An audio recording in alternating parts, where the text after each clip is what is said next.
to do our introductions, and then we'll begin the class. So my name is Giselle in Baumet, and I've been teaching for about 15 years.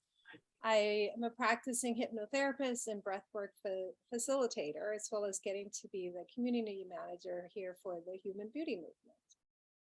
And at the Human Beauty Movement, we really focus on just acceptance of who we are, acceptance, self-love, self-worth, self-enoughness, like just really being our authentic self and being okay with who that person is.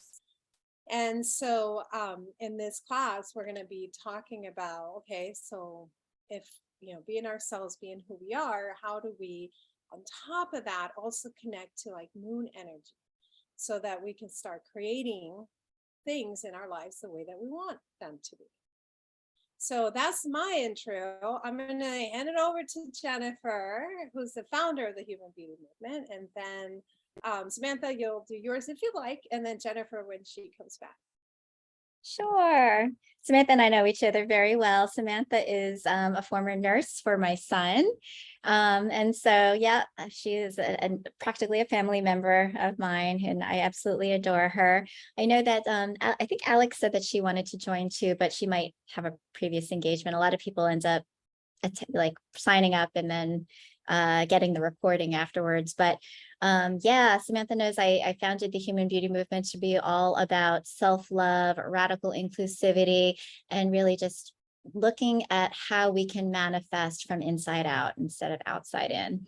And so Giselle, you're just doing such amazing work as our community manager and guiding these practices for us in meditations and breathing, and really kind of diving inward so that we can feel more connected, as well as to really just get a sense of our true selves without the noise, without a lot of the energy from external forces, so that we can really start feeling calmer, less stressed, less anxious, and start really living from our true selves. So let Samantha go. Hi, I'm Samantha. So as Jen said, yes, we're practically family and still very involved with her other nurses still and her family. So she knows I've been kind of struggling with this journey of trying to get into meditating, trying to just be happy and fulfilled with who I am and where I am in life. Seeing what other people see in me. Like I always hear people say things and sometimes I just don't feel it. You're your worst critic. So just really trying to learn to be okay with where I'm at, be okay with who I am completely, and just really getting into the meditating and just, I see the changes in Jen, like, and how she's really following all of this, and how even when the world seems like it's caving in, she's able to just keep this sanity and this trust in the universe. And that's where I'm trying to find. So that's why I'm here. And thank you for having me today. So that's it. That was lovely. That was lovely and very relatable. So thank you for sharing that. And then Jennifer, did you say that there's somebody there with you? Do they want to talk? Oh, I can't, I can't hear you. You're muted. Oh, I see her. I see her and then I don't. But you have to unmute yourself, Jen. There we go. Now That's crazy because I'm a medium actually. And it's like, oh, I feel like now I'm a ghost, like the ones I speak to. Yeah, so I'm just here. Jen told me this was happening today, so I'm popping in. I love any type of meditation, sound healing, anything that helps us feel better day by day, and moment by moment. And you were saying earlier that sorry, I forgot your name. Samantha. Samantha, that Samantha. Like that idea of like people telling you what they see in you, right, and not getting there yet. I'm so much like that. I totally resonated with that, what you said. And yeah, so, and that's why I appreciate Jennifer, because she does often give me those sort of like inputs about myself and like help me to recognize some of the gifts I have that, I'm still, I don't know. I just like, yeah, I'm not there yet, but I'm also trying to trust in the universe and the idea that that's okay. We're here. That's why we're on this planet day by day, minute by minute. Let's get through this together. And this is what I love, the group, all this, like, you know, working on it together, being in a format like this. So thank you for having me. She's going to disappear into the ether. Yeah. Hey, you're back in my seat. And Namaste. then she did, yes, you should do the like. That is kind of cool. Like, all right. Thanks. I know. Nice. Well, give me a second. I want to make sure that Jennifer, who is here, is not having any issues getting back on. So I just wanted to do a quick check in my email. Okay. So she hasn't emailed. So my guess is that she'll be trying. She'll be trying a bit. Okay. All right. So, tonight there's so much I want to cover. I want to start from like scratch and go all the way through, but we only have a certain amount of time. But what I want to do is I want to cover some things that I encourage you, invite you to think about believing, if you don't already, to kind of take these as what if you don't already. I might tell you these things and you're like, I 100% already believe that, then great, then we have a good foundation. If you don't, consider, what if that's true? How could that change my life currently?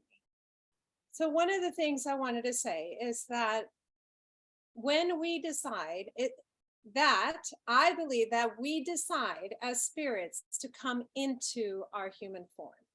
So we decide as spirits to, one second while I just pin myself for the recording. So it just keeps, okay. So one thing that I believe to be true is that our spirit decides to come into the human form, to experience the human experience. And that there's a reason for it. There's a reason why we decide. And there's a variety of reasons. I want to come in and help heal that family lineage. Or I want to come in and people like, Tony Robbins said, I want to come in and be a mass speaker for people who are able to come into my classes and my events and my retreats. Those people who seek retreats and classes and events, for those people, I want to come in and be the voice for that. Or someone who's like, I see that small town, and that small town could use somebody for my purpose, and I want to come in and I want to serve a purpose in there. So we each come in with a reason. Or it might be, I love being in the realms, but I kind of want to experience the contrast of what it's like to be a human. And I want to come in and experience what it might be like to be a human.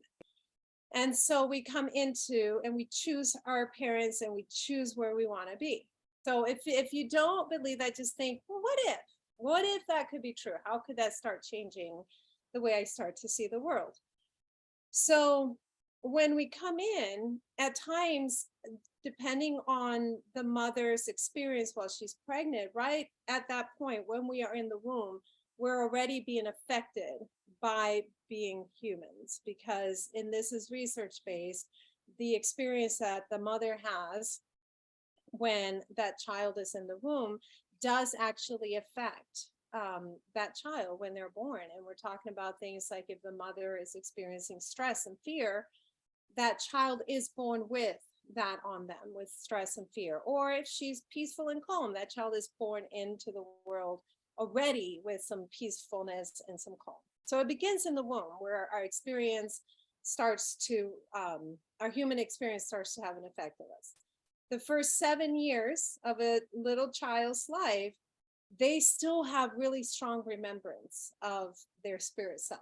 They're the closest to their spirit self. And so that's why children, when they're really young, are so imaginative, and all things are possible. And you really can't tell a 5-year-old who says, I'm looking at the top of the building and I'm pretty sure that I could jump from there to there if I put a little cape on, and then I can, I run and I'm about 20 miles, when I'm running. In fact, my third, up until he was 6, when I would leave to go to my store, he he would want to run next at the sidewalk while I'm driving off. And of course, I was going really slow, and he believed himself to be going so fast that there was lightning going on his back because he was so fast. And he believed that, because in the spirit realm, all things really are possible, and we still truly, we buy into that, we believe it. The experiences of other humans who are adolescents, older than we are, adults, our parents, the other adults around us, starts to get piled onto our human experience. So the beliefs of others who forgot of how majestic they were starts to influence what we believe ourselves to be able to do. And so if you imagine a household where a parent is nurturing that spirit self and allowing that child to experience all their emotions, all their feelings, all their being, and believing all they say to be possible, that child stays closer to their spirit self. But that's not the norm. For the majority of us, that majestic being starts to become a quieter voice, and then the experiences of others that are put on us starts to be a louder voice. And so that reflects back to, like, for example, Samantha, you were saying people see me a certain way, but I don't see myself a certain way. That's really common. I experience that so many times. And that's because through the experiences of others growing up, I was programmed to believe a certain way about myself, but my authentic self-being is still in there, and it still shines, and other people can see it, but I was programmed to not see it over time. And so when people talk about reawakening, what they're saying is remembering who that child always knew they were, is remembering who we were, that we chose to come into this human form. And then that's where our abilities and our powers and creations and manifestations and making the life we want to be and become starts to be possible. It was always possible, but we didn't believe it. And now when we reawaken, we realize, wow, this is just a shell. I'm actually divinity. I'm actually connected to the earth and to the stars and to the moon and to the sun and to the ocean and to the realms and to guides. I'm actually pretty awesome, and I can create a lot of things. That's what people talk about, that reawakening. It's just remembrance of who you really are. So again, if you can, you may already believe all that. If you don't, it's like, what if that's true? Then how does that affect? How do I make a change? So any questions for that before I continue? Okay. Now, once you have that concept of, and let's say you don't, let's say you're like, all right, cool, that all sounds great, but things just aren't going the way I want, and I'm not living the life that I want to live. So how do I even start getting there? How do I start tapping into remembrance of all the things that are possible? Well, one of the ways is actually meditation, which we were just mentioning about. One of the ways is meditation. So we have two minds. We have the mind that does a lot of the thinking and a lot of the chatter, that tends to want to control a lot of what we do and don't do, and what we believe and don't believe. And then we have the subconscious mind, which would be, sometimes people will talk about it as being like, there's a lot of bad things in there and you have to change it. Our subconscious mind, just think of it as it holds memories. It holds memories. It also holds a lot of our powers. It is really divine, and it actually controls the majority of what we do, even when we're not aware of it. So those memories are things like the programming that was put on you. Be like, you are too loud, you are too emotional, you are you can't ever do this, other people get to do that. Like that kind of programming lives in our subconscious. So there's only a few ways to reach the subconscious level, because if you program what you actually desire into the subconscious, it shows up in your life. So one of the ways to get into the subconscious level is through quieting that mind. So just changing down the volume and go, shh, keep the little chatter a little low, just go a little bit in the background, and then allowing the subconscious to rise. And that happens, for example, right before you fall asleep. You have to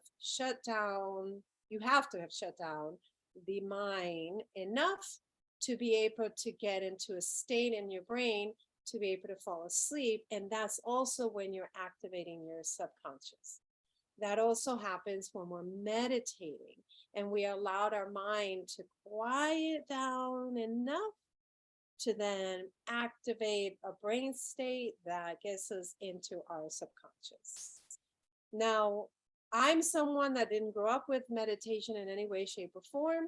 It was absolutely foreign to me. And the idea of trying to quiet my mind for even 3 minutes might as well have been 3 hours when people were explaining it to me. And when I tried it, I was like, whoa, 3 minutes is a long time.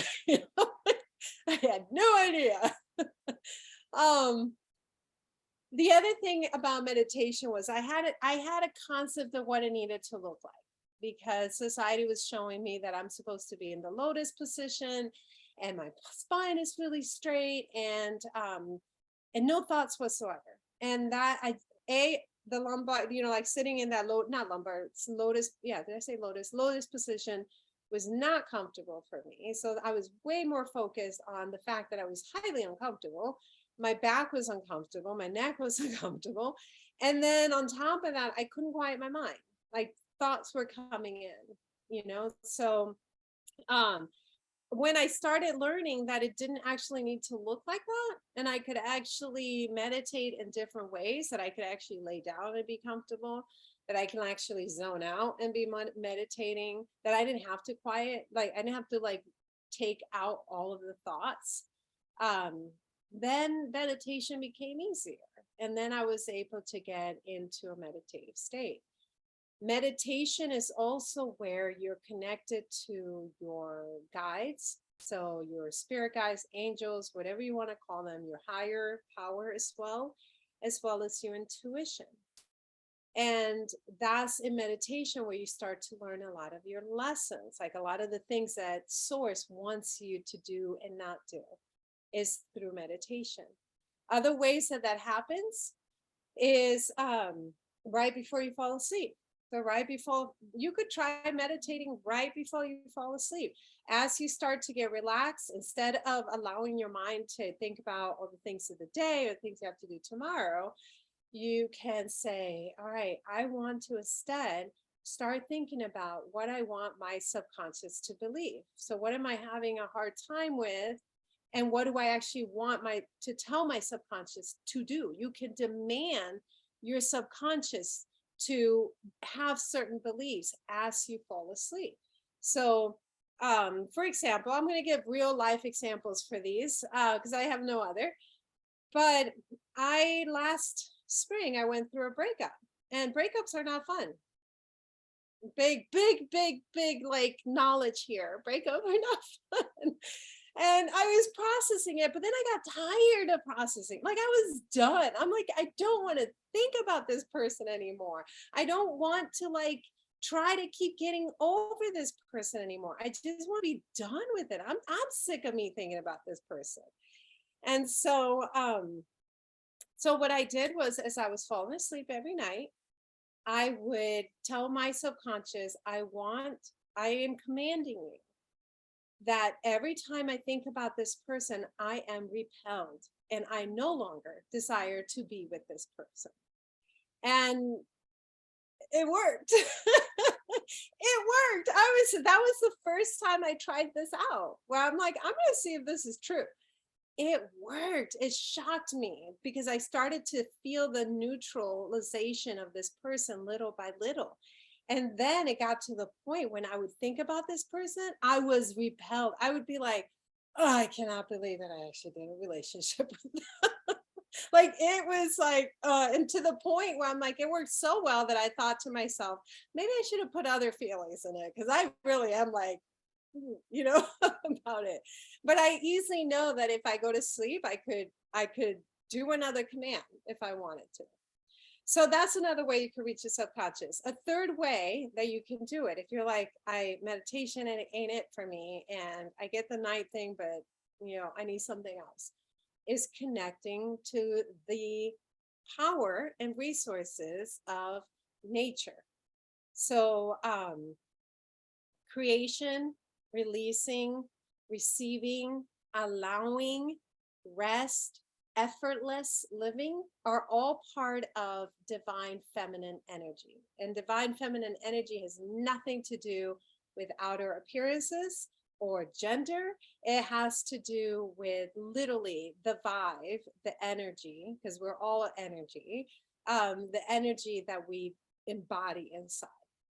What's one of those? There's a divine feminine energy is also attached to other parts of nature.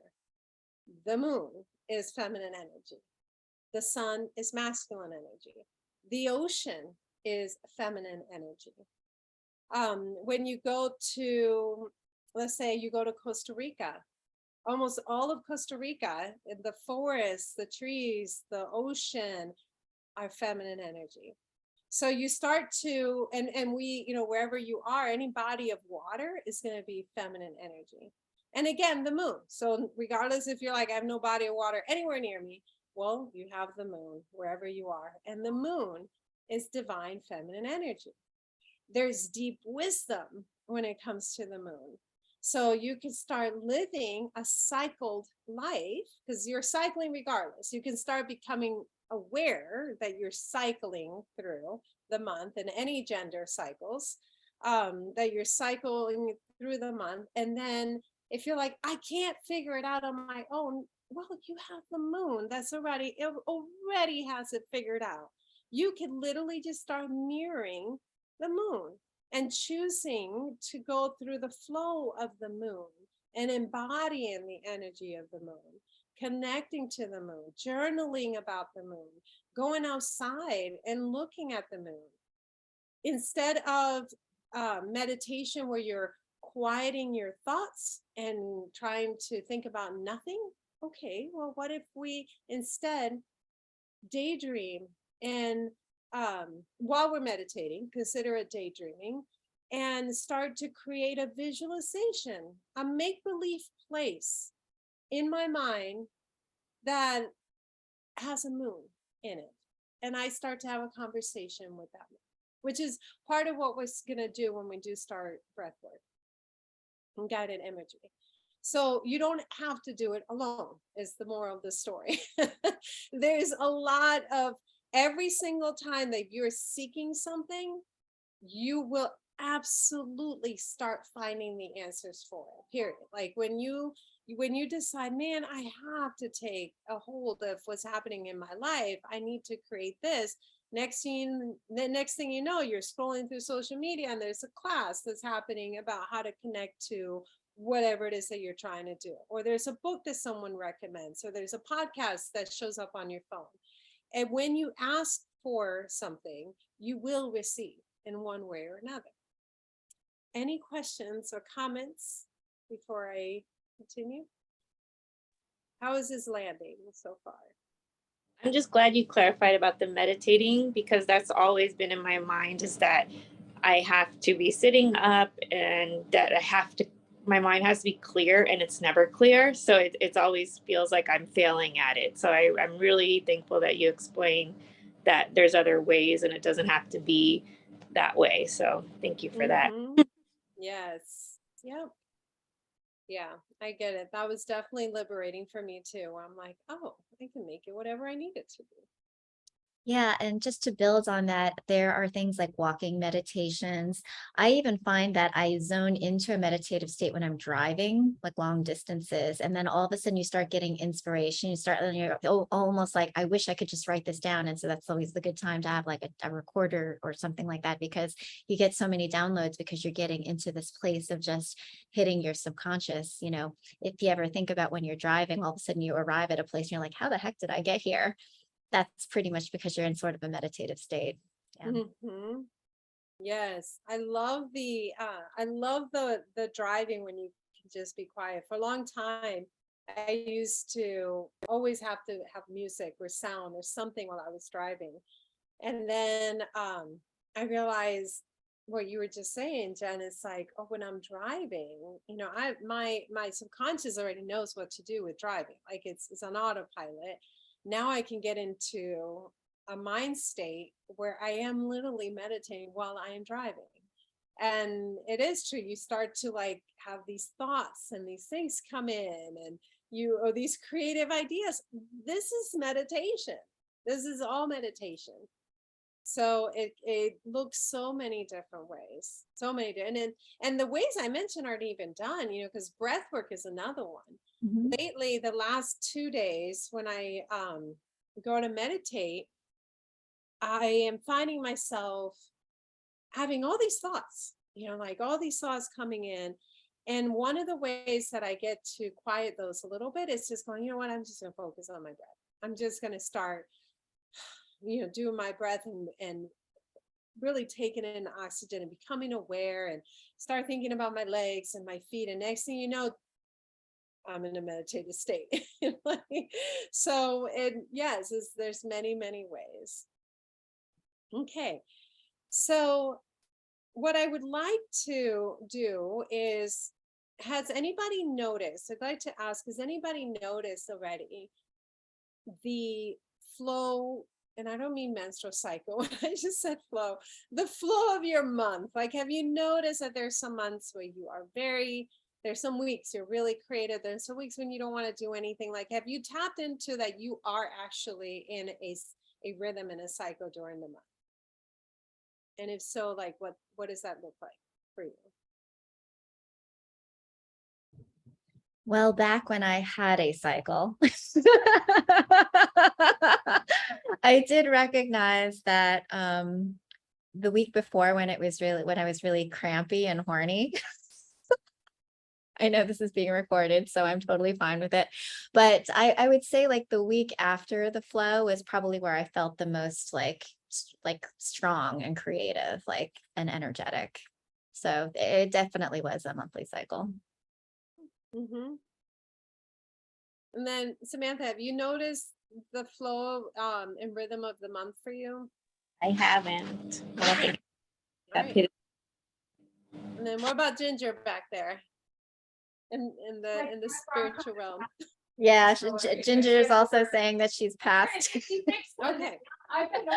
I know she's turning 56 on Sunday, and so we're in the 50 plus club where we're past our prime. But There was a time. but she said, yeah. Okay. All right. So one thing to know is that even because men also cycle through the month and they don't have a menstrual cycle. So it's a cycle that happens regardless of whether you have a menstrual cycle. Even though when you have a menstrual cycle, it does make it easy. You do get to see like, oh, wait a minute. I maybe I shouldn't be doing so much that week, and it does seem to go align with the moon cycle, and it is easier to make sense of it when you do have a menstrual cycle. But again, men cycle and they don't have a period. So when you think about the sun is orbiting, or the earth is orbiting around the sun, right? So there's that cycle, and then the moon has a cycle, and the seasons have a cycle. We're not always in winter, we're not always in spring, like nature cycles. We're just part of that. We're part of the same thing. We are no different. And in fact, nature was here. Nature is our ancestors. Nature was here before we ever were. So there's so much wisdom there, but we also are no different than the seasons of the year. It said that ours happen usually in, well, there's different spans. There's the monthly cycle that has, again, nothing to do with your menstrual cycle. I'm saying like the rhythm of our month. There's the rhythm of our lives. You know, I was telling somebody else earlier, I go, I'm nothing like I was 5 years ago. You know, like we're also going through rhythms. And then there's cycles where you come back, you know, to different places that you were, but now you have more wisdom. So I'm going to pull up and I'm going to share a screen. And then let me know if you can see this. Can you see this? Yep. Okay. So because we're talking about the moon and how, okay, if we want to start creating, how do we utilize what's already happening with the moon to create? Now, another thing that I bank on, and many others bank on, including, you know, our ancestors and a lot of teachers, spiritual teachers from 1800s, from early 1900s, from today. In fact, the more you start to tap into your wisdom, you start to notice that you are learning things that people have already learned and discussed 200 years ago. And you're like, oh, how do we know the same thing? How do we still live and have teachings from Buddha, right? And some of those teachings are very similar to some of the teachings that are in the Bible, that are in the Quran. How do all these people have so much similarity? Why? Because they were all tapping into source when using human language to try and interpret the same exact thing. That's why I tell people it doesn't matter what your religion is and your spirituality is all grabbing from the same place. So as human beings, I'm going to share another thing before we get into the moon cycle. As human beings, when we are creating, when we decide intentional creation, conscious creation, like I want a condo with a beach view, which I do in the next 2 years. So intentional creation, right? So something that you're desiring, or you want to change something about yourself. Like I want to be okay being completely authentic and speaking my truth, and whatever it is that you're creating, there's a couple of things to know that are going to make a really big difference. One of them is that you're creating something, whatever it's something, whether you intend to or not, you are creating it with the way that you speak, with the thoughts that you have, and with the feelings that you have when you are thinking about those thoughts. So that goes both ways. That goes, I can start saying things like, in 2 years, I'm going to have a condo by with an ocean view. And when I think about it, I feel really excited. And I think about my children around the table, and we have our condo and the ocean view, and it makes me really, really happy, right? So what's happening? I'm already creating it. I'm already asking for that to be in my reality, to be in my life. Right. And so as long as I keep having that thought, that focus, and that feeling, it will 100% happen. It will 100% happen. It's already happened. I'm just going to be stepping into it at one point. That goes the other way. If I'm thinking to myself things like, okay, for this one, I'm going to make up. So a part where I used to think, okay, so this is a past version of myself who would think often, I can't make friends. As adults, it's really hard to make friends. It's just so difficult.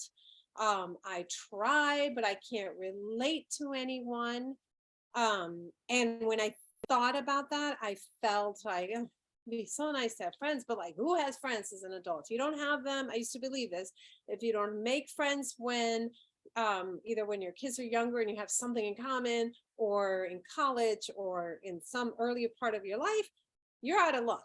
You can't really make friends. You're really lucky if you get to have one friend. And it would make that feeling would come in. Just like I'm creating that condo, I also created that. So when I had that thought, when I spoke those words, when I felt that, I was creating that to be true. This is how it works. This is how creation and manifestation works. Creation is what we're doing already when we speak, when we think, and when we feel. The manifestation is truly just the actual, like, that reality that we asked for manifesting into our life.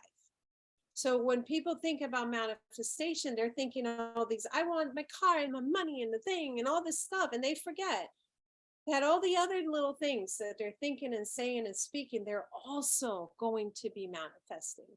So that also means that whatever we're living today was a previous thought and a previous feeling and previous words that we had. And now this is our reality. So you turn that around and you say to yourself, so if I was able to create this one and I don't like it, then that means I can turn that around and create a completely different other one, because I'm that powerful. And yes, you are.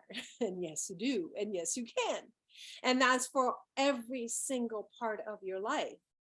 All you have to do is put it in your subconscious that it is so, that it is true. And it is. And it is.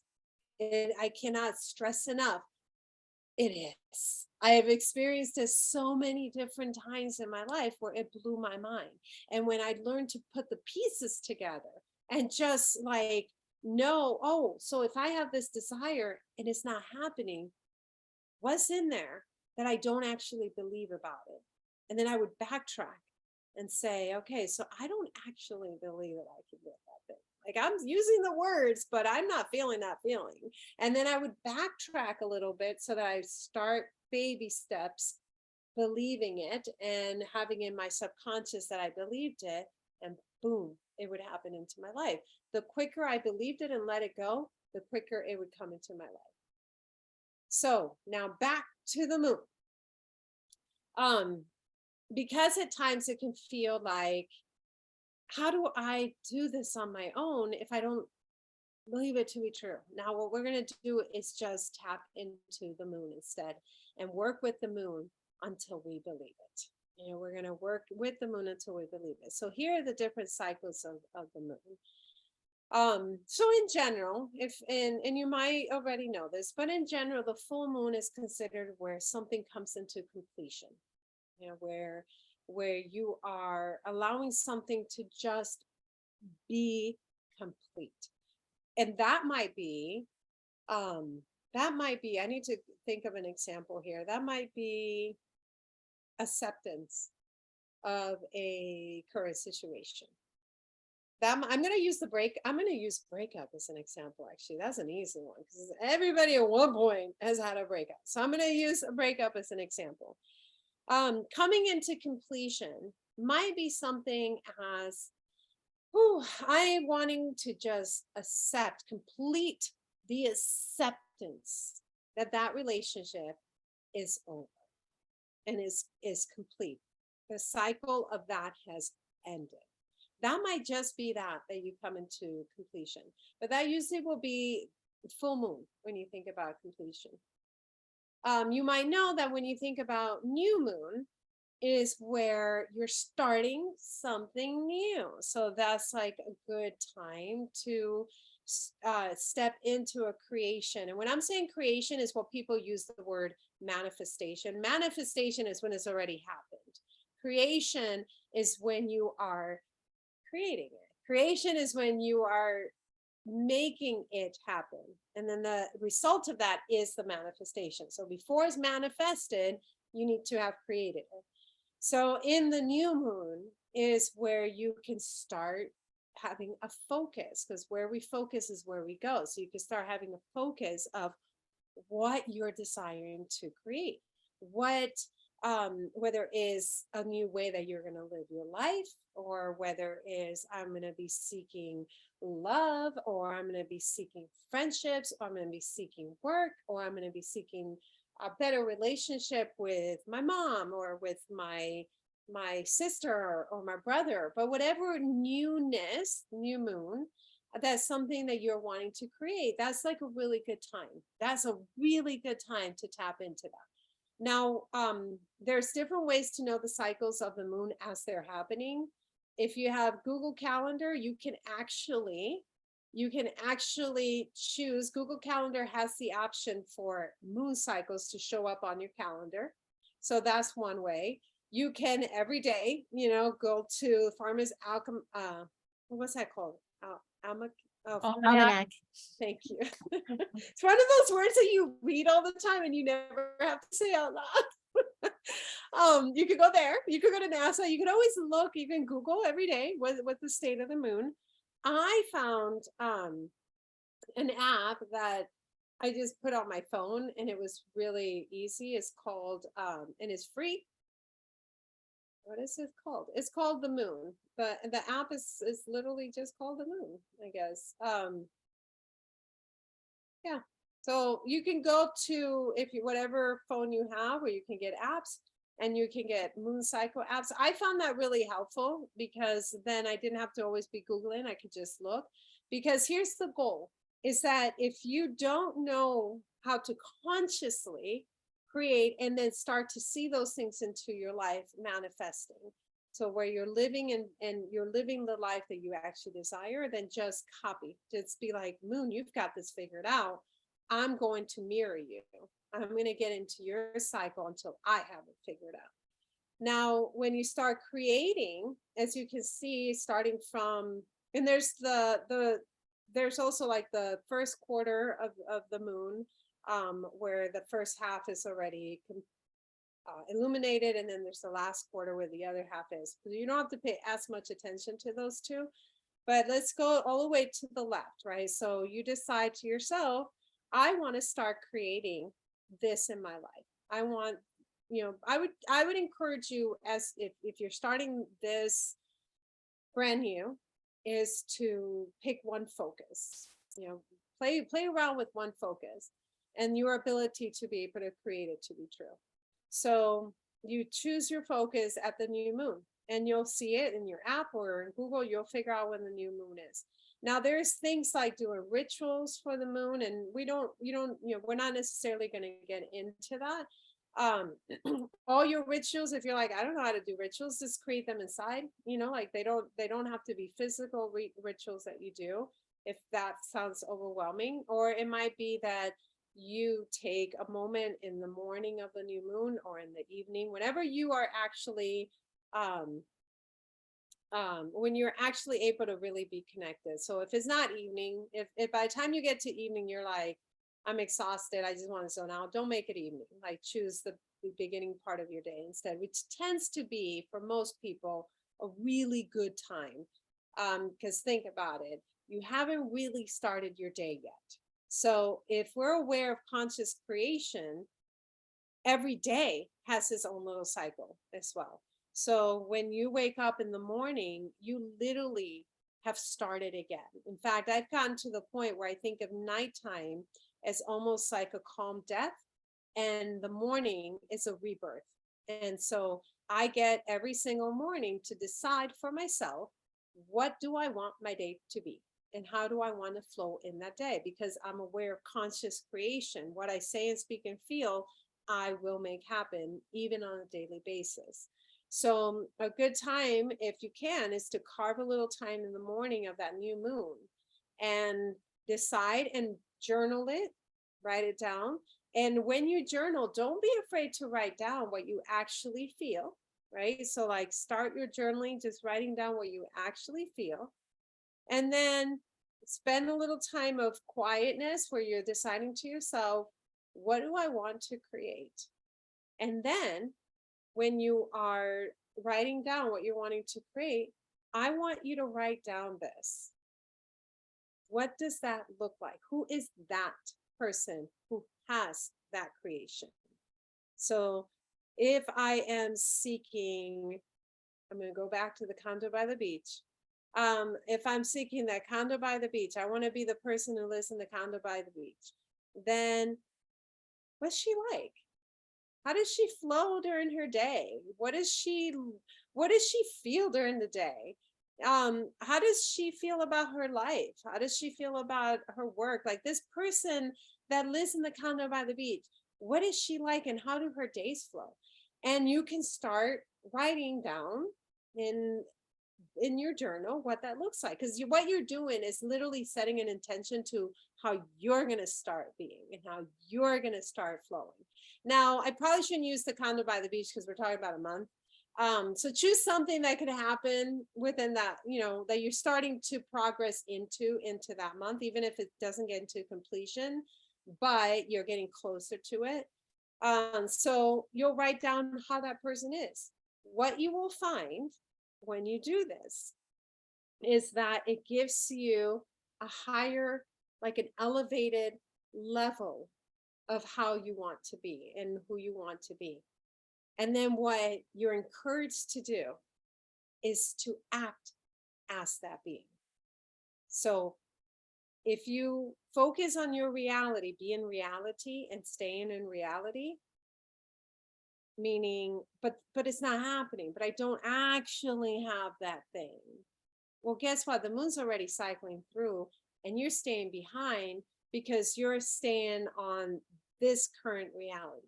And what you want to do is literally pretend that whatever is currently happening is simply an illusion that can be changed right away. And so what is stopping you from choosing to actually believe and act and feel as that person that you're writing down is? Because you're either choosing to be that, or you're choosing to stay the way that you are. Either way, you're making a choice. One is a very conscious choice. One is a unintentional choice, but that keeps you in the same loop.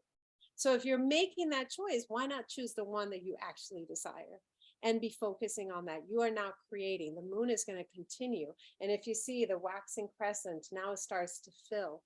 So we want to be moving forward with the moon, not staying behind in previous thoughts of our current reality.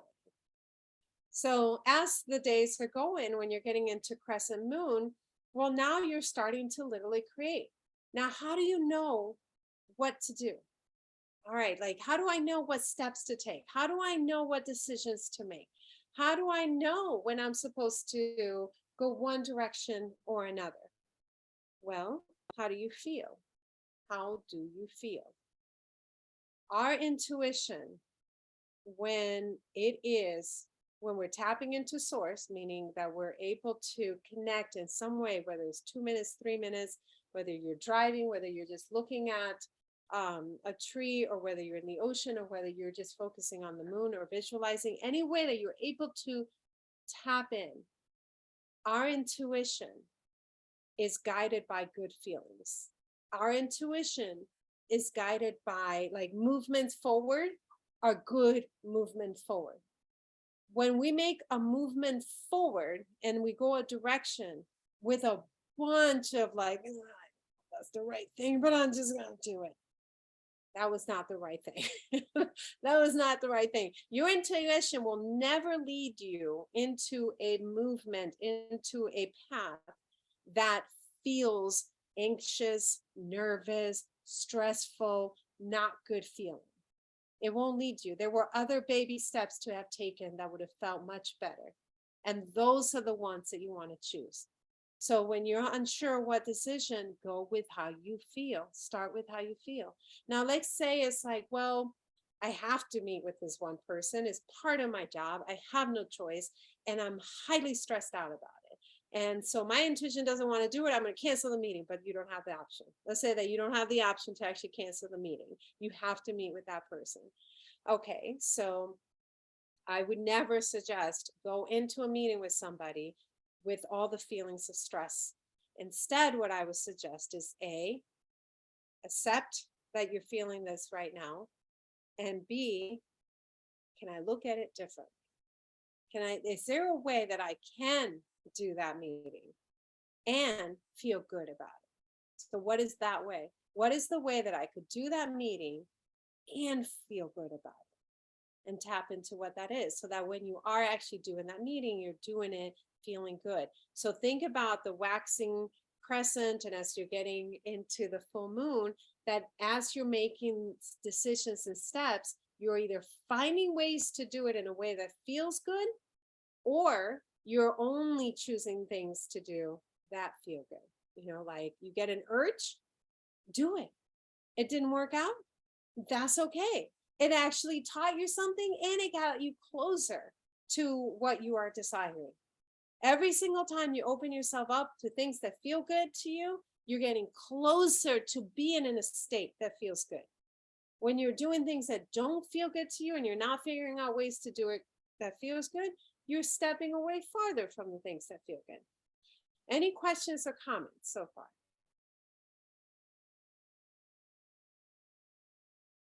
Okay.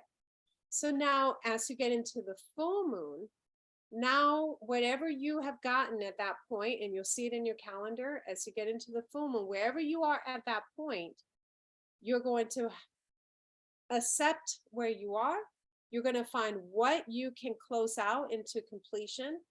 That might be, I am completing the fact that I made some really good decisions based on my gut and my feeling, and I feel really good about that, and I'm complete. You're going to find something in which you are complete, and then you're going to close that out as it starts into another new moon in the month.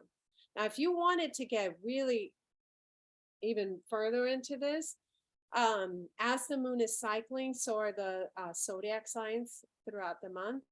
That would be the next level. So if you're like, now what other sources can I, like, you start to master this and you start to like see yourself in cycling mode, then you can also look into what zodiac sign is happening in that day, in that moon, and see what energies it has that you can tap into. And that would be another level. Now, there are going to be times after completion where there's going to be rest. So after you get to the full moon, because we can't be go, go, go, go, nonstop, nonstop, nonstop, nonstop. Part of the moon is also the rest as it gets back into that new moon again. So shortly after the full moon, start to think of yourself as being in a rest mode. Like you just completed those days of the full moon, like as is leading, usually there's like 3 days or so where the full moon's about to come. Think of those days as like, I'm taking as much as I can out of my calendar. I'm allowing myself to rest during those days. And then a little bit after the full moon, I'm allowing myself to reset. So what can I do that feels like a reset, that feels good, that feels relaxing, and that feels like rest? And I can allow myself to do that. If you're like me, rest doesn't come easy. It used to not come easy. It was really hard for me to allow myself to rest. I felt like I needed to always be doing something because the way that I grew up. So if you're like, I need to always be busy. I need to always be busy. There needs to be something going on that's usually related to somehow the way that we grew up. But there are times, just like the cycle, just like the seasons where winter comes and things just slow down again, that we need to think of that part of the full moon, those few days, right before and right after. That's like the winter. That's the completion. That's like, and it is done. And then you allow yourself to rest. And you're going to recharge again as you get into the new moon and you start creating again. So you're not constantly on a go. You're allowing yourself to rest. Sometimes the best ideas, the best creations come when you have called something into completion, allowed it to be, let it go. And then next thing you know, more good things are happening for you, and you haven't done anything for it. You literally, that's when they say effortless creation. So rest has to come into it. If you have any questions, by the way, just speak up or Yeah, to speak up. Here's another, and I can send you this, but again, you can find this online as well. But this is just another view of the faces without the first and the what am I trying to say? Without the first and the last quarter, but it just has like another view of it. And you hear, yeah, you're creating, you're making things happen, and then you're boom, full moon, you're resting, allowing things to be in acceptance as you get into back to the new moon, and then you start creating again. And so there's a rest period, there's a creativity period in there. Now back to divine feminine energy. Divine feminine energy, which again has nothing to do with gender or outer appearances, but just the energy that we can tap into. Everyone has feminine energy, everyone has masculine energy. And what we're talking about is feminine energy. Feminine energy receives, releases, allows things to go, allows things to fall from their lives and just release and let it go. Allows those desire to just be and then release them, release the outcome and just let them be. It's restful. It allows itself to rest because it knows that by resting, it can receive. It is authentic. It speaks its truth. It learns how to be okay with who you are and consider, not just be okay, consider it majestic who you are, and that is who you're meant to be. It allows your emotions. Now, you don't have to own every emotion that comes in, but you observe every emotion and you keep the ones you want. You release and let go of the ones who don't, but it's guided a lot through the observance of emotions. And it creates. So that whole, when people are using manifesting, they're tapping into divine feminine energy. That is creation. And creation or manifestation then is the actualization of that creation. The moon is so wise, and so is divine feminine. It's got so much deep wisdom to give you throughout the entire month. So if you start to build a relationship where you are communicating, which you can, with the moon, you can do it not just visually looking at the moon, you can absolutely do it visually within, with your mind's eye. You can communicate with the moon and it will give you wisdom to live your life better. And it is kind. It's kind to self, kind to others, is gentle to self, gentle to others. So that is the energy that we want to tap into. That is what we're wanting to start creating. Now, I can give you 2 recommendations. Now, you do not need these at all. You do need a journal. You do need something to write on, some piece of paper, some notebook, and a pen. So, and I don't mean necessarily tonight. I mean, you need this to be able to write down your feelings. So what happens when you're scripting, right? When you're writing it down, that in itself can be a form of meditation. So just journaling and allowing yourself to not edit what you write, to not judge what you write. I often find myself starting my journaling in the mind, like the mind is leading the journaling, right? The mind and the doubts and all the things are leading the journaling. And then as I continue writing, I start tapping into inner wisdom and I'm writing things out that I'm like, whoa, that's a lot of wisdom. I don't know where that's coming from. And what you're doing is you're literally channeling. You're channeling from your guides, from source, from nature, and from your inner self, from your actual inner wisdom. So journaling could be literally a scripting form of meditation. So you do need that. And you need yourself, right? Now, if you want extras, where you're like, I want a little bit more guidance. First of all, just know your intuition has all of the guidance it needs. Your inner being has all of the guidance you need.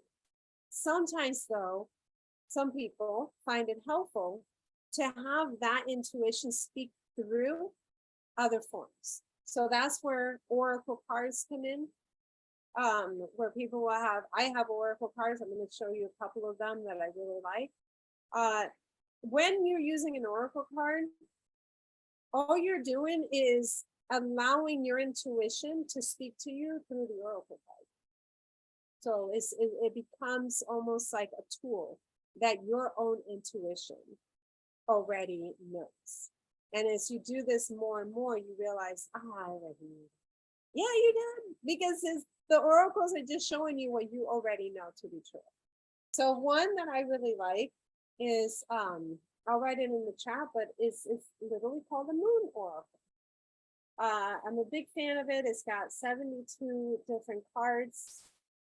It comes with a little booklet, as they normally do. The booklet is just a guidance. One thing you want to start practicing, though, is, again, you already know what that card is trying to tell you. You don't necessarily need the guidebook to tell you, but the guidebooks are nice, especially when you're first starting out and you're like, I don't know what it means. I haven't tapped into my intuition yet. Tell me, book, and then you can go by the book. But what you actually want to do is shuffle until you feel comfortable. Ask for what you're wanting your intuition to tell you. So ask for intuition. Intuition, I have a really big decision I need to make today, and I'm just not sure which direction to go. And I give it to you. And then you just start shuffling. It's like I give it to you. Or if you don't have a question, you can say, what guidance do you have for me today? And you shuffle, and then when you feel comfortable, you'll pull out a card. When you pull out the card, you know you have the guidebook.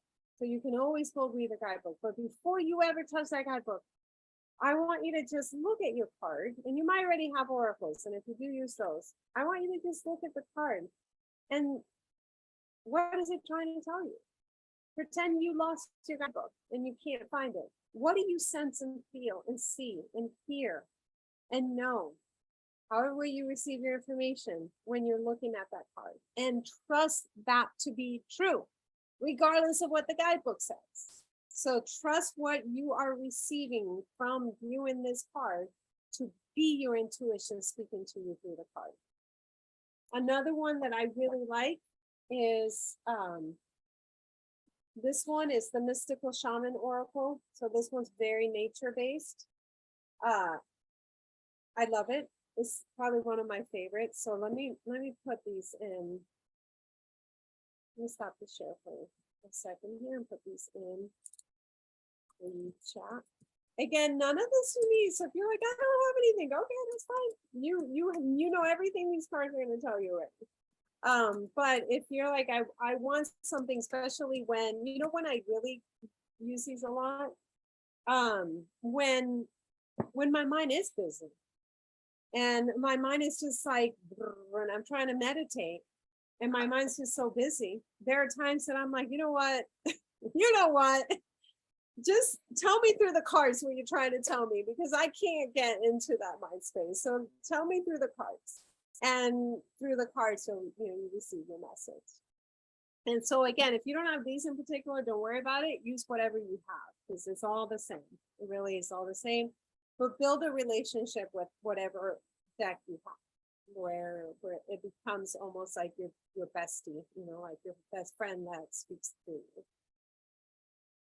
All right, any questions before we get into the actual breath work and guided meditation? Or any comments? How is this landing?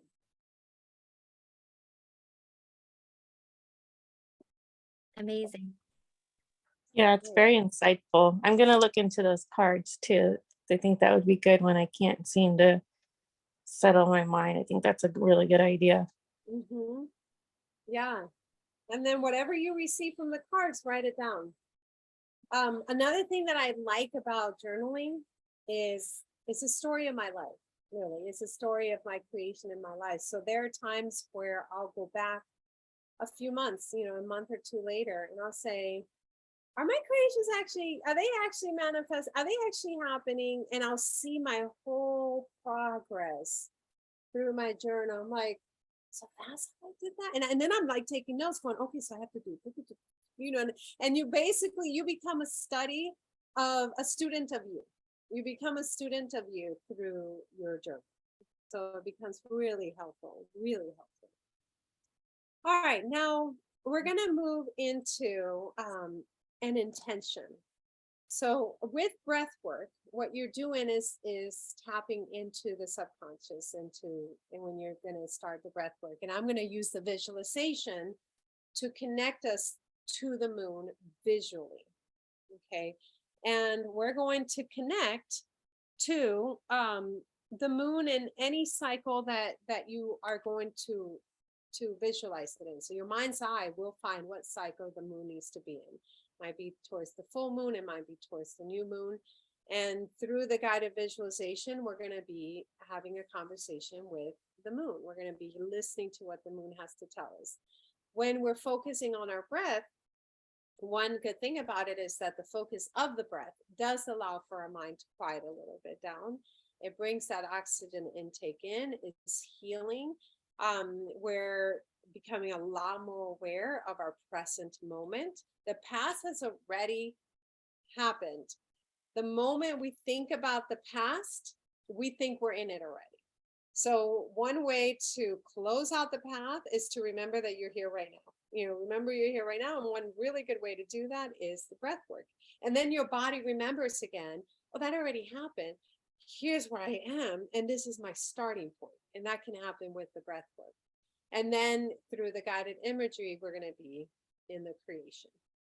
So before we begin is I want you to either write down or stay in your mind's eye. What is your intention for this session that we're going to be doing? Maybe a couple minutes to do that.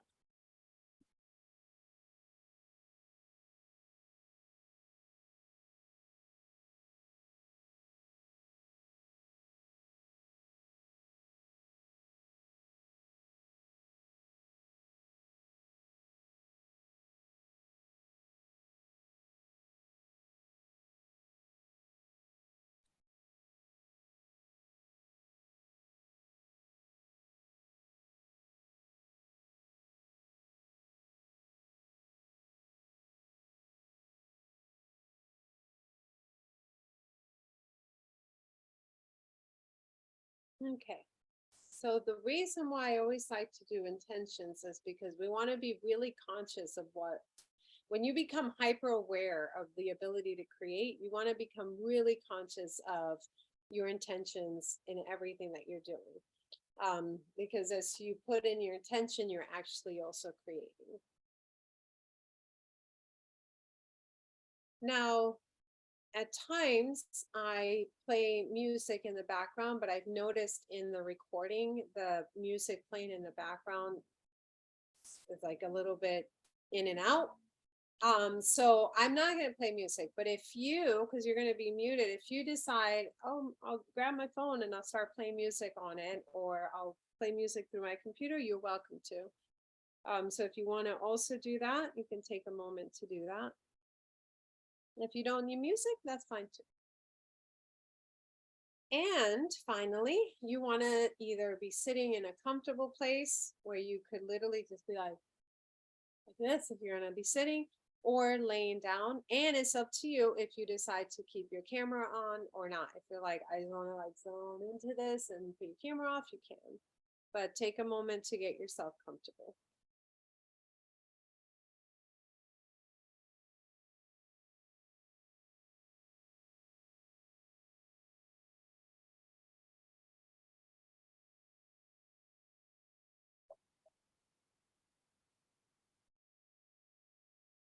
Okay, so we're going to start by just coming back into our body, bringing back our energy. So what I want you to do is start taking in deeper breaths in any way that is most comfortable to you.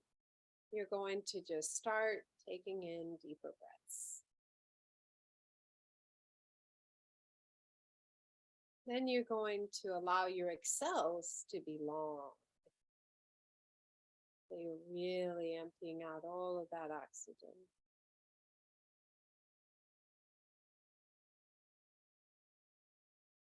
And allow your lips to relax in the exhale so that you're not having to try to exhale out, but you're allowing it to just go. You can breathe in from your nose, exhale out from your mouth.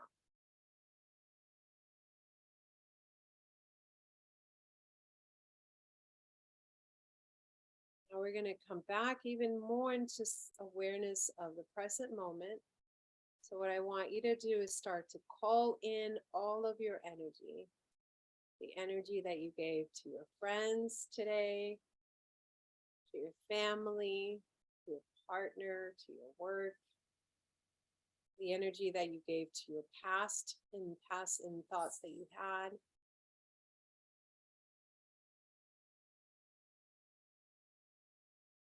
Just bring it all back.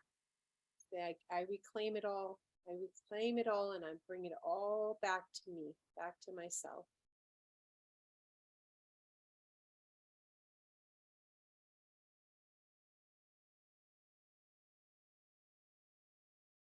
And then check in how your face is. So how are your eyebrows? Are you holding them tight or have you allowed them to just release and let go?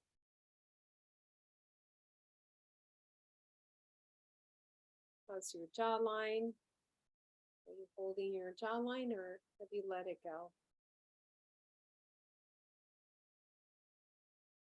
And even become aware of your cheeks.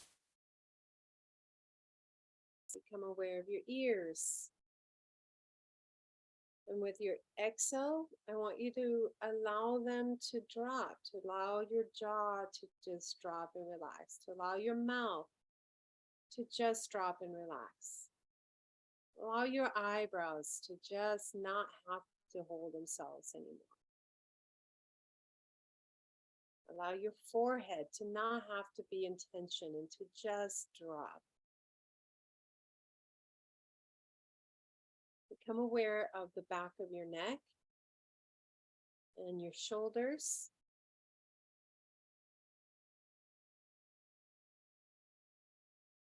And allow them to just sink. Just let it go. Move about anything that feels uncomfortable. Just sway it out. When you're swaying and moving it out, you're just letting any discomfort and tension go. And then a deep breath and exhale into that drop. I want you to become aware of your arms. Where are your hands? Where are they resting and are you comfortable where they are? Where are your arms? Are they restful? Are they comfortable? Can they just drop and not be allowed to hold themselves up? Allow the place in which you are to just hold it for you. When you feel you can let it go, you'll exhale to confirm to yourself that you have let it go. You've allowed your hands to just drop into comfort and your arms. And then we're going to focus on your torso, your chest. Take a deep breath into your chest. Your belly. Bring that breath down into your belly. Even your lower back. See if you can breathe into your lower back. Almost imagine it expanding. Check how your upper back is. Wiggle and move about anything that needs to be released, any tension. A deep breath in and an exhale where you allow your torso to just let go. It no longer has to hold itself up. You're allowing it to just rest and become heavy. And you'll notice that your neck becomes even more relaxed. Your eyebrows drop a little bit more. And then you bring that down into your pelvic region. all the way down through your legs, your thighs. Where are your thighs? Where's the back of your thighs? Your calves, even your toes. Allow whatever's holding you up to hold your legs, help hold your pelvic region. Shift and wiggle out any tension. And start sending that breath all the way down, running from your head through your arms to your fingertips. You're filling it with your air into your fingertips.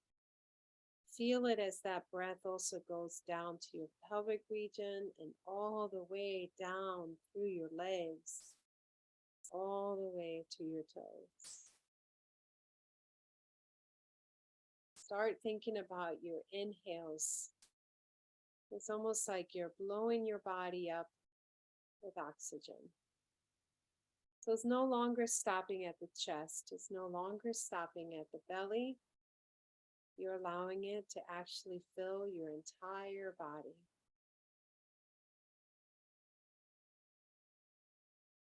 So much so that you start to almost feel tingling on your toes with the air that you're sending down that way.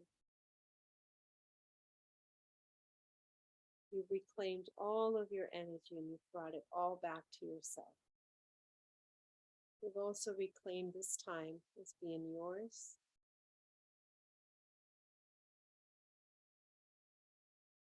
And any thoughts that come into your mind, you're going to observe them and note them. And then just like a cloud over your head, you're going to let it pass by, letting that thought know that you will think about it in a moment.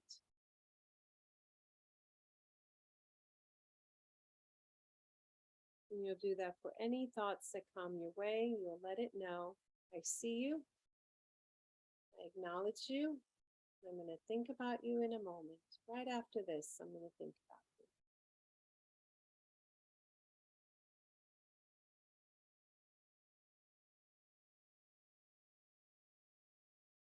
Now, as you continue your breath, you're going to continue to imagine with your mind's eye that you are sending in deep inhales through your entire body, almost as if your body has become a wave in the ocean, a very gentle, slow wave in the ocean, almost like a swell of water in the ocean.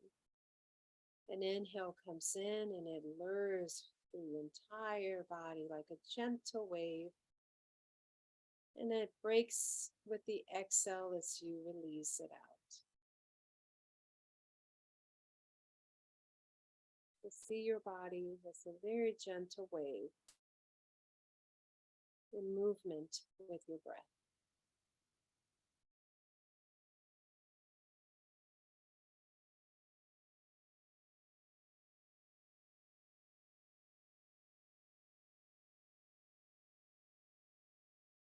Now, using your mind's eye, and with the luring and the wave and the gentle wave of your body with the oxygen in, and then the exhale as that wave breaks. You're going to start creating a visual in your mind where it is evening.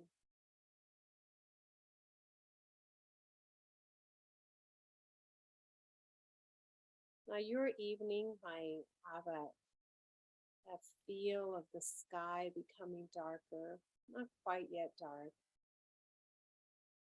Or maybe your evening actually turns into night, and that's where your mind's eye wants to go.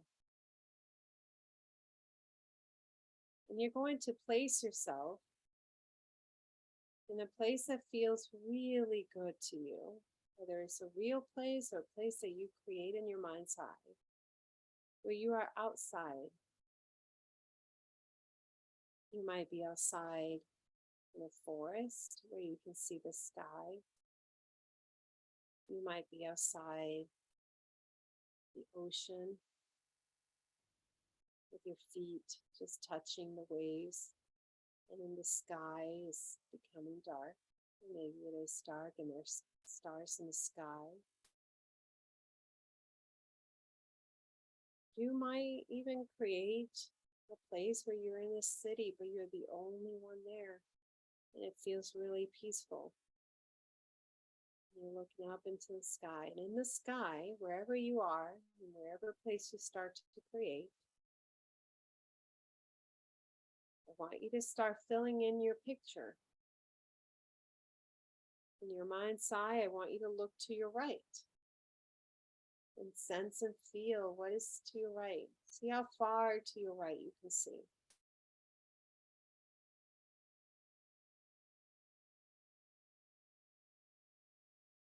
Then I want you to turn in your mind's eye, your head all the way to the left. And what do you see all the way to your left?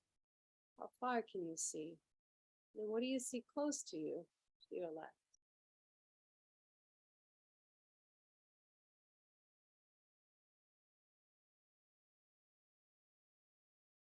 Then scan your head to the center. Just take a look around with your eyes and your mind's eye. And what do you see? What's in front of you? Fill in that whole picture in detail. How do you feel in this place? Maybe even look down to your feet. What are you wearing? Where are your feet? What does the ground look like? I want you to sense what the air feels like. What does it feel like? What does it smell like?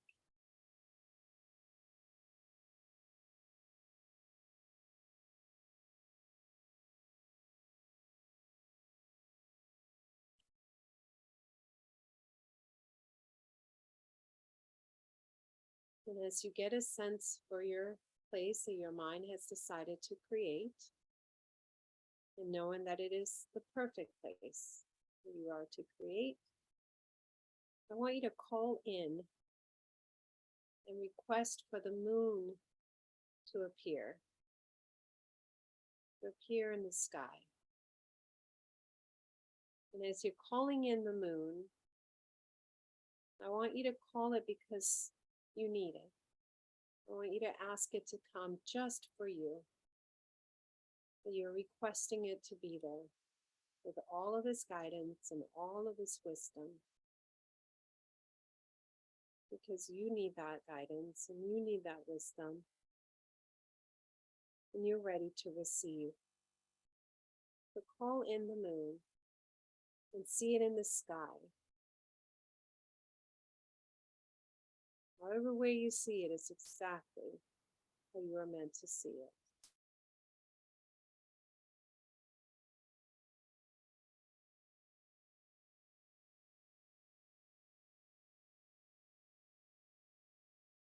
As your moon appears, I want you to thank it for being here.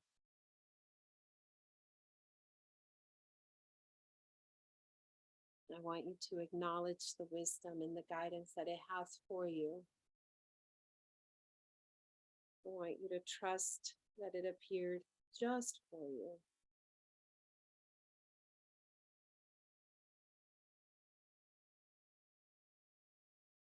And I want you to start getting a sense for what you're feeling, what you're sensing, what you're hearing,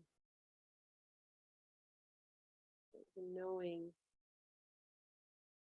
just of the presence of the moon.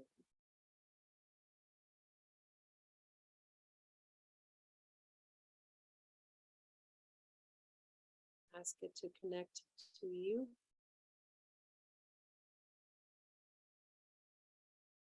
Ask that whatever guidance it is to give you in a moment, that it makes it very, very clear for you.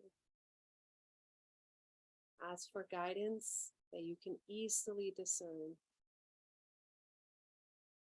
that you need it very, very clear. And then when you're ready, I want you to open yourself up in receiving and allowing effortless. You are not to do anything. You're not to force anything. You are to just be and receive. And I want you to get a sense for what it is that the moon wants to tell you. And trust that that will happen. Take a moment to communicate with the moon.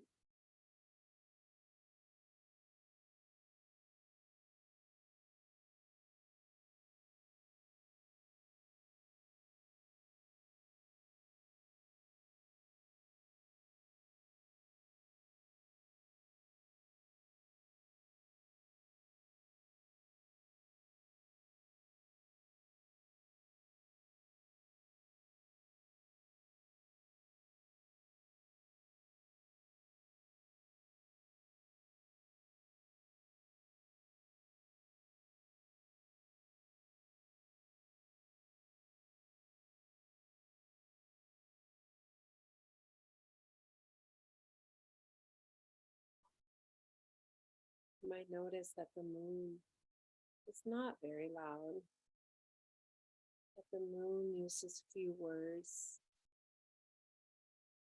that the moon has very deep wisdom and almost quietness about it. It tells you exactly what you need to hear in a very gentle and kind way.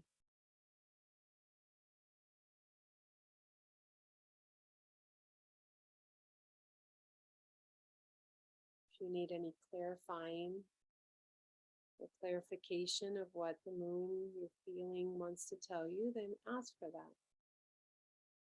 Say, make it very, very clear for me.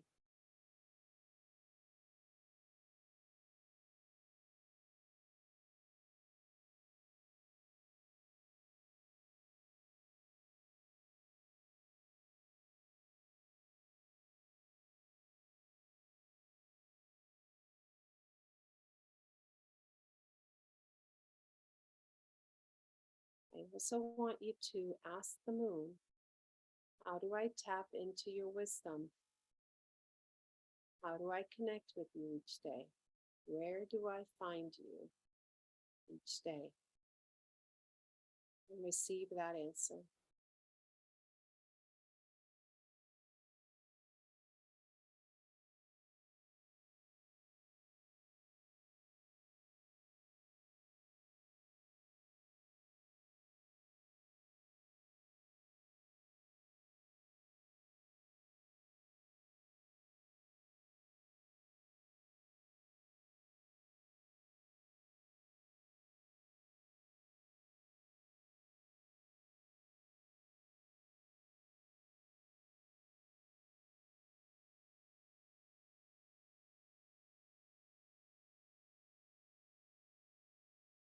Now I want you to affirm to yourself that the same powers, the same wisdom, the same knowing, that quiet knowing that the moon has, so do you.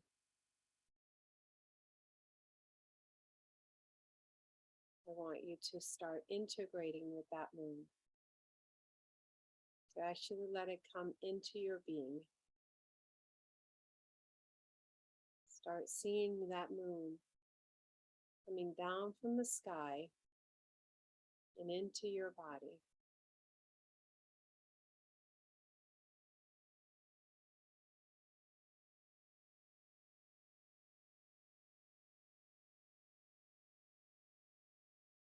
As you begin to ask the moon to be one with you through this month,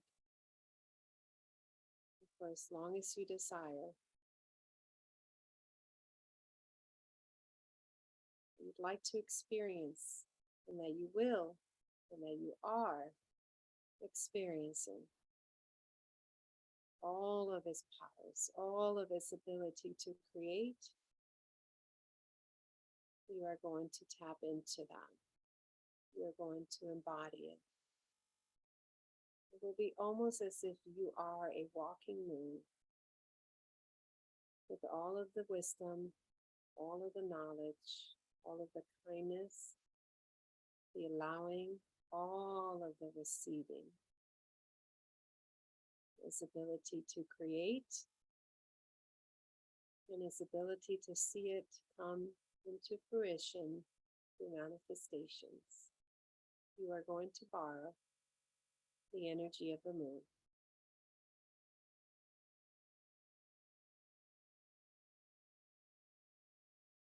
The moment that you feel that to be so, when you feel the moon coming into your being, it is so. The moment we feel ourselves in that creation, it has already become. And for as long as we continue in that feeling, we become it.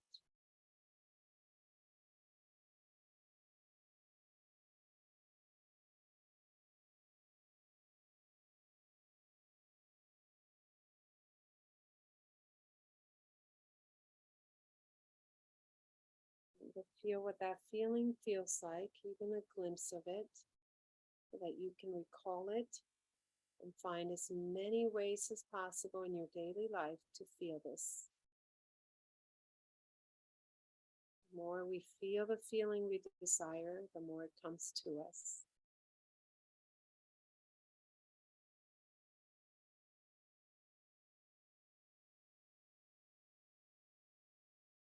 I want you to thank the moon. Thank it for its knowledge, its ancestral wisdom, its divine feminine energy. Knowing that what the moon is, so are you. You are no different, you are the same.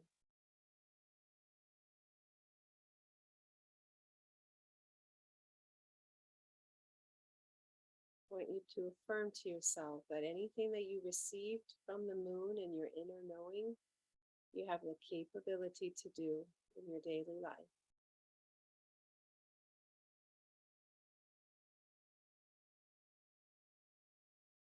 Affirm to yourself that anything that I said that feels like it is yours, you will keep. And anything that I said that didn't feel like it was yours, you will let go.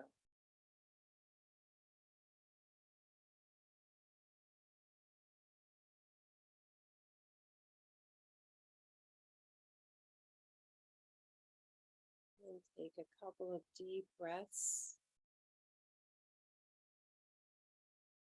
Release with an exhale. Perhaps make some noise and just let that sink into the truth. As you come back into the space, I want you to wiggle your fingertips, wiggle your toes, and take a couple of cleansing breaths. If you feel that you need to write anything while it's in your memory, I want you to grab a pen and a paper and just write it down while it's fresh.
And I encourage you through the days that this same thing, if it felt like it was working for you, the same thing I did, all I did was facilitate it. The same thing I did, you can do for yourself. So if you'd like, you can share any thoughts or experiences as we start to close out the class.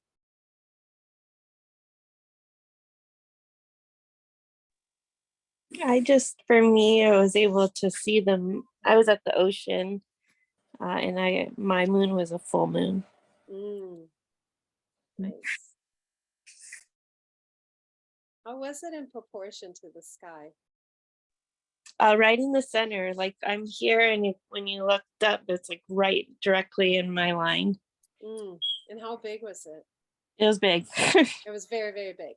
Yeah, and when I asked the question of how to get in touch, it just was like all you have to do is just close your eyes, like it's right there, so it's just reminding myself, like I just have to take a second and it'll be there to help me.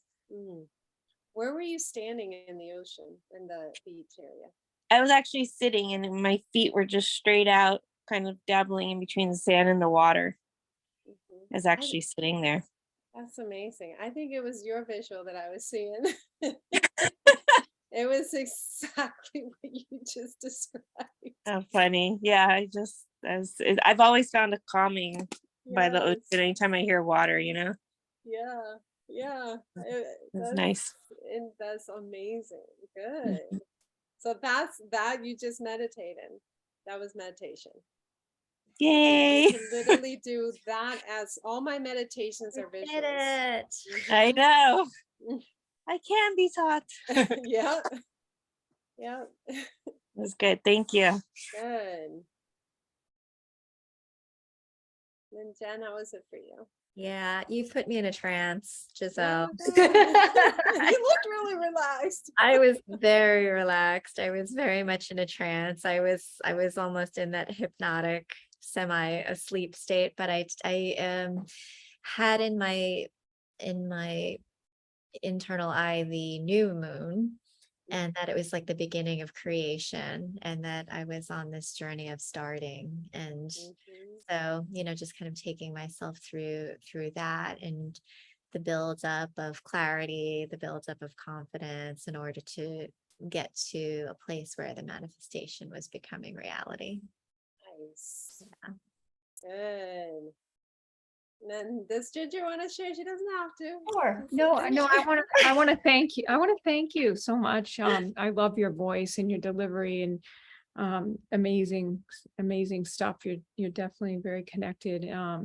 I've been doing this work for many years myself, and used to teach intuitive workshops, and I did a lot of teaching people, didn't teach them, remind them of automatic writing, and that's, as you call, journaling, and did a lot of work around that, and that really opened people up a lot to start out the class having them automatic write.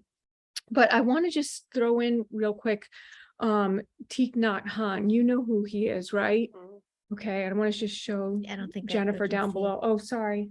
I mean, Samantha and can't really see it. And anyway, if you look him up, he's an amazing, unfortunately he passed away recently. He's an amazing, who I would call a guru or demigod, but he was a teacher of meditation through walking in the woods, and with groups of people, hundreds and thousands of people, and taught at a really famous place in France that you can read all about. Anyway, you might find a lot of interest in that, and that's how I started my meditations, through walking on beaches mostly, but also in the woods. I'm a real ocean girl too, like yourselves, and there's nothing better than connecting to nature wherever it is. So thank you so much. That was beautiful. I really appreciate being here. Oh, good. All right. Well, okay. That concludes our session. Thank you so much. Giselle. Great way to go into the weekend too. And yes. So the way to keep this going is tapping in every day. It becomes almost a direct line source, you know, where the moment, for me, the moment I can skip 2-3 days and I will feel it. I will feel it. Yeah. And it's like I have to stay on it, and I stay aligned and I stay good feeling. So it's the integration is going to be important.